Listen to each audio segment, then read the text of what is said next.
At the wedding of Prince William and Kate Middleton, two things stuck out, literally. The fascinators of Princesses Beatrice and Eugenie. Sure, they were gigantic and pretty outlandish, but to be fair, the princesses were just following the dress code. And on the wedding invitations to Prince Harry and Meghan Markle's wedding, you'll notice the same thing. You gotta wear a hat. Since the 60s, formal hats have sort of faded out of fashion. So how come British royals always seem to be wearing them?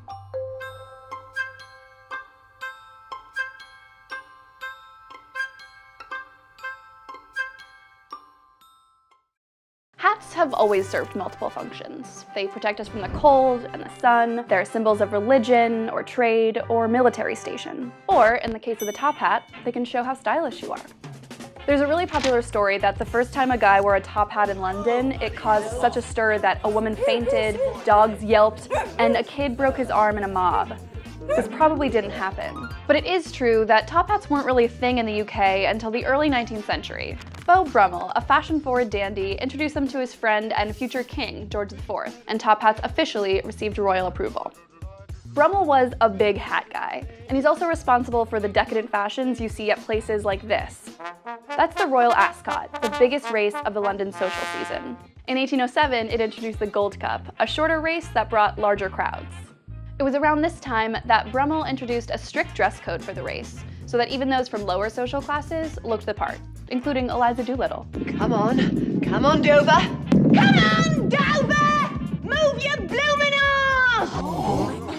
I suppose historically people have worn hats to the races, again because of that formality. Nowadays, women like to dress up, so if they're going to the races, it's a fantastic excuse to wear a hat. That's Rachel Trevor Morgan, who's made more than 80 hats for Queen Elizabeth II, including those she's worn to Royal Ascot. Brummell's dress code, now known as morning dress, was the direct inspiration for races like this one.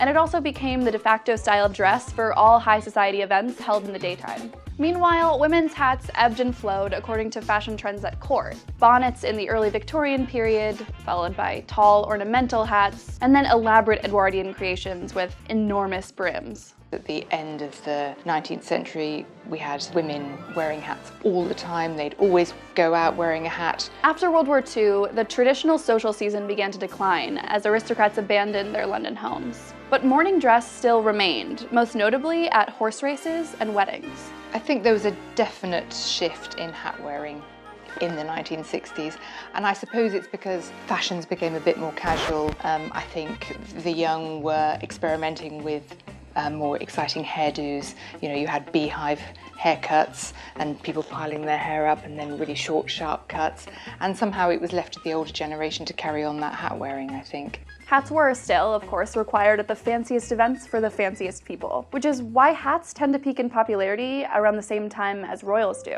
When Kate and William got married, there was definitely an upsurge in hat wearing. People looked at everybody attending the service and all the wonderful creations they had, and they wanted a part of that. And when you think in the 1980s, and we had Princess Diana, who always looked so beautiful and always wore hats, and think of the Queen, she's a great hat wearer, so I think it really does affect people. And that's maybe the real reason why we associate British royals with hats. Whenever we see them, it's likely because there's a big event going on. And for royals, big events mean hats.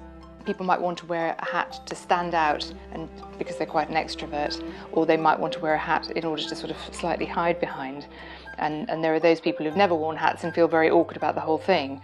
But it's really satisfying when people come back saying, that was fantastic, I really enjoyed it and had a great positive experience. So you can read quite a lot into people, and it's getting to know where their comfort zone is. But they're a great sort of extension of people's characters, I think.